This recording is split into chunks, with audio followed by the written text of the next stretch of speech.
Hi everybody, this is Dr. Swanson. This is COMM 362, Public Relations Writing 1, Fall Semester 2020. Okay, we're going to talk about the news release drafts that you just submitted and I just looked at. Let me start by saying, as I've said already, PR writing is hard. I get that. And you're just starting out, and I get that. And this is an online class, and you don't have me to converse back and forth with. So there are challenges here, and I get that. But let me also say that because of all of these challenges, you've got to use every resource at your disposal to effectively write public relations copy, especially the news release, something that is so challenging. So here are my suggestions. Number one, if you don't have the book, you're going to struggle in this class. And I can tell by looking at some of the news release drafts, there are some of you that don't have the book. Number two, if you don't go online and surf around on the internet and see what good PR copy looks like, you're going to struggle in this class. This is especially true for the news release. Got to get out there and see what other news releases look like, because it's important to be able to model what you do after what other people do. And you know, after you look at stuff for a while, you're going to know what a good news release looks like and what a bad release news looks like. In fact, right now you could go online and go, this news release sucks. It's not structured right. It doesn't look good. I mean, you'll know. You can intuitively know. So you got to get online and look at stuff. You also have to converse with members of your team and others, perhaps, in the class about what a good news release looks like. At the same time, just because somebody is doing something doesn't necessarily mean it's a good idea. You got to think through what they're telling you and decide whether or not what they're telling you is a good idea. And last but not least, you've got to use the 9-step writing process. You can't just sit down and bang this thing out. And some of these news releases that I read, I think you just sat down and banged them out, because if I see spelling errors in copy, you didn't proofread it. You didn't proofread it if there are spelling errors in it. If there are AP style mistakes in it, did you really proofread it that closely? I don't think so. Spelling, grammar, punctuation, AP style, those are all really important. Okay, so let's talk about the elements of the news release. I have given you feedback, so you have extensive written feedback, and I've even drawn little boxes around things in your news release that you need to look at again. So let me start from the top and talk about some of these things, okay? And again, this is not personal. I know this is hard. It took me a week in person to write my very first news release. I know how tough this is, but I want to give you all the tools I can possibly give you through this format to help you write and write well, because it is possible to write and write well. And trust me, my friends, if you are a good writer, you will never be out of work. You will never be unemployed. I have always had a job in the media professions since I was 18 years old. I got my first job in the media professions when I was 18 years old, and I've always had a job because I know how to write. And now granted, I had to learn how to write, and it's challenging, but you can do it. Okay, so let's start from the top here. First, the visual look of the news release. Something interesting in this class. I got more news release drafts than ever before that don't have the client name across the top. And I don't understand that. Think of yourself as a media person and something appears on the screen, or you take it out of an envelope and you look at the top and there's no client name up there. What is this? Where is this coming from? Why does this matter? What is this? That's what the media people ask, because they don't understand it and they don't have time to mess with it. And so you know what they do? That's what they do, and they go on to the next one. Your news release has to have the client's name big and prominent across the top, and then under that, the contact information. You can play around with the margins and the spacing and all that at the top. There's no law against that. There's no law that says you can't change the margins in Word. The word police are not going to come out to your house. Mr. Gates is out here and we know what you're doing. No. Change the margins, play around with it. Make that contact information fit well up at the top with the client's name bold and prominent across the top. That visual look is really important. Without that, your news release isn't going to go very far at all. And we know that 80% of the news releases sent to the media don't get used, so the odds are already against you. So make it look as good as it possibly can. Okay, for immediate release, not needed. I'm not going to take off points, but it's absolutely not needed. Yeah, it is on the sample in the book. It's not needed because no media person is ever going to get a release today and go, oh, I can use it right now. I can use it today. They don't do that anymore, okay? So you don't need to put for immediate release. Then there's one the paper I threw away. Bye. That was your news release going away. News release is not needed. It'd be like if you went to the store and opened the package that had this on, and on the outside of the package it said, pad of paper. Duh. So you don't need to say news release. Gatekeepers get hundreds of these every week. They know what it is. You don't need to spend space typing news release on there. If you want to, okay. If it makes you feel better, type it on there, but you don't need to. Okay.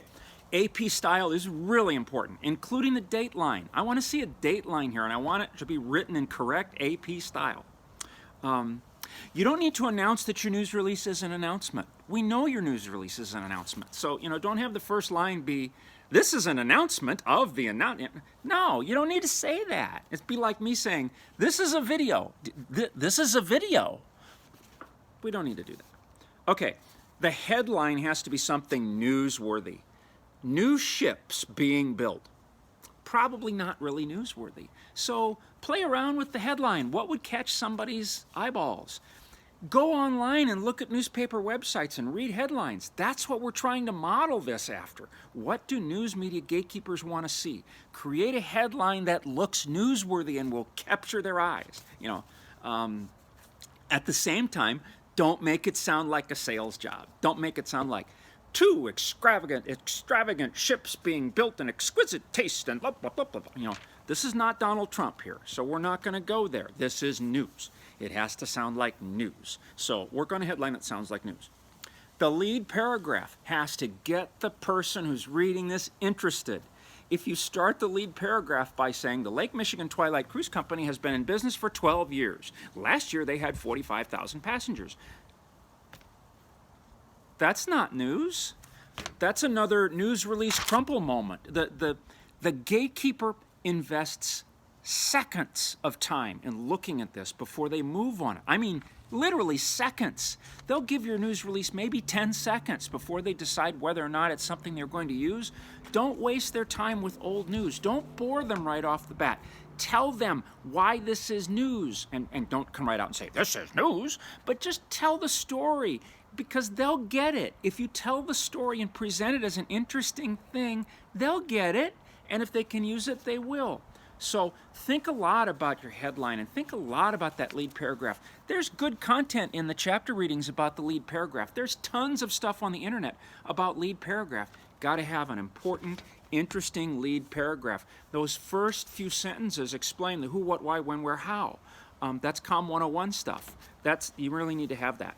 The news release is structured in an inverted pyramid format. Some of the news releases I saw had the news hook buried at the bottom. One of them literally had it in the last sentences.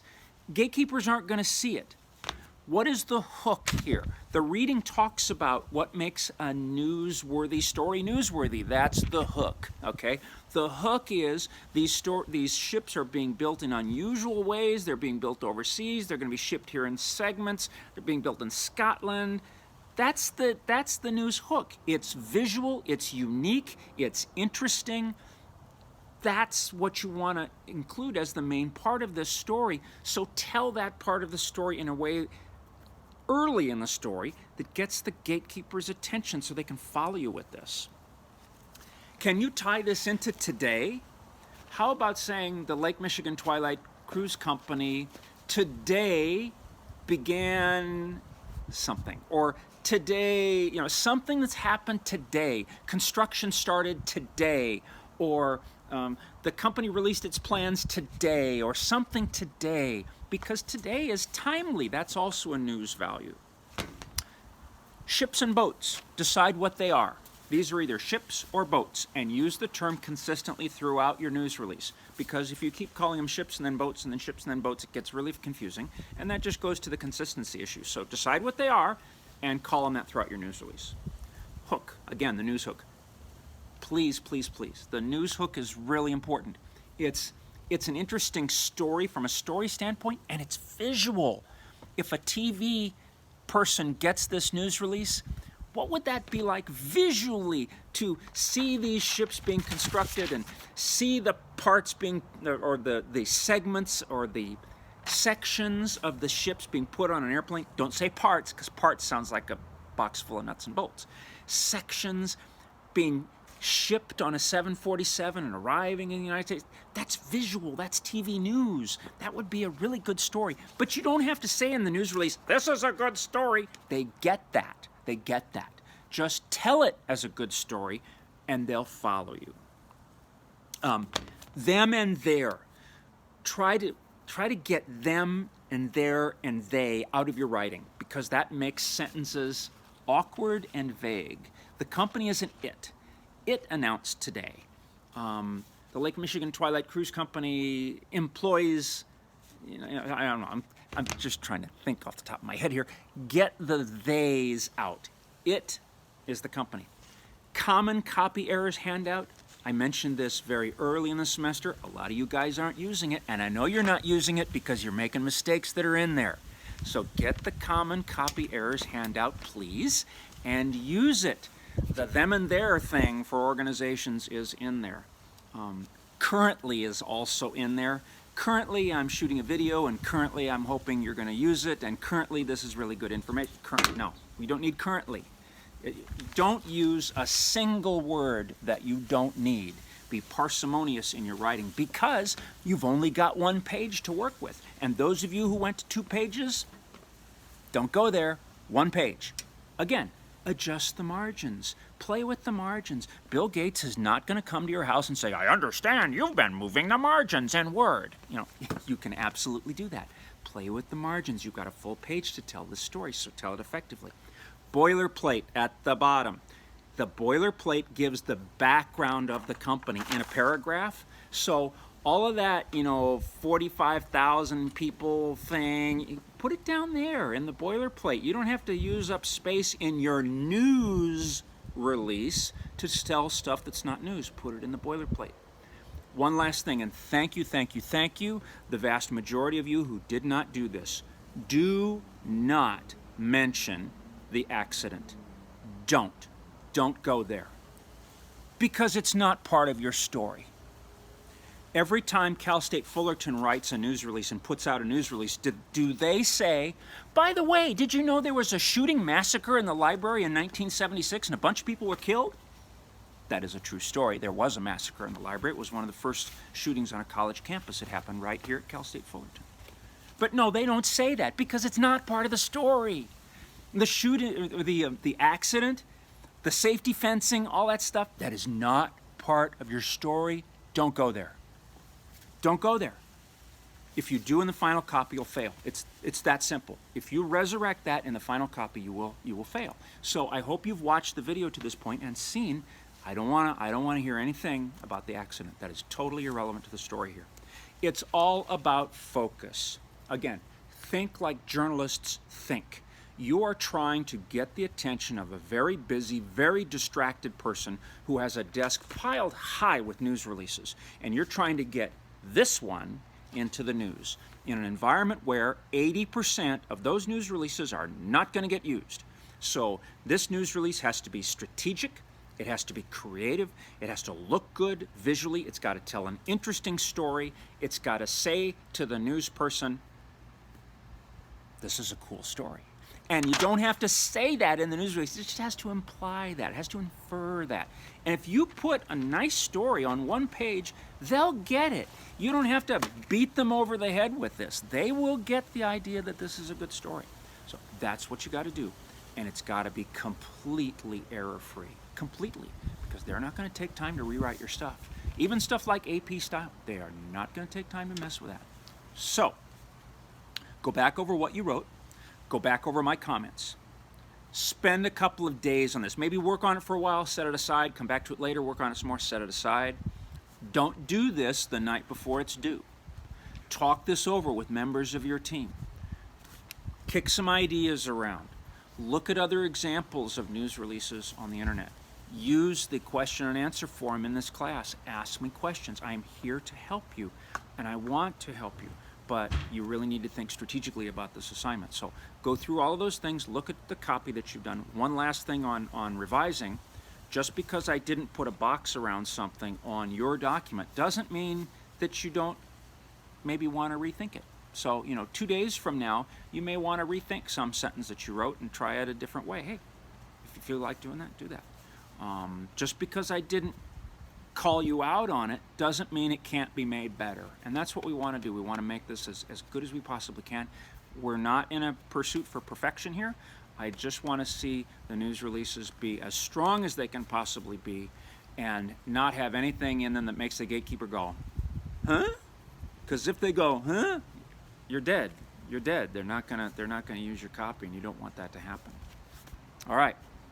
Thank you very much for your time, your attention. Thank you for watching this all the way to the end. If you have any questions, please get in contact with me because I am here to help you, and I want you to put out the best possible final draft that you can. Thanks a lot. Bye.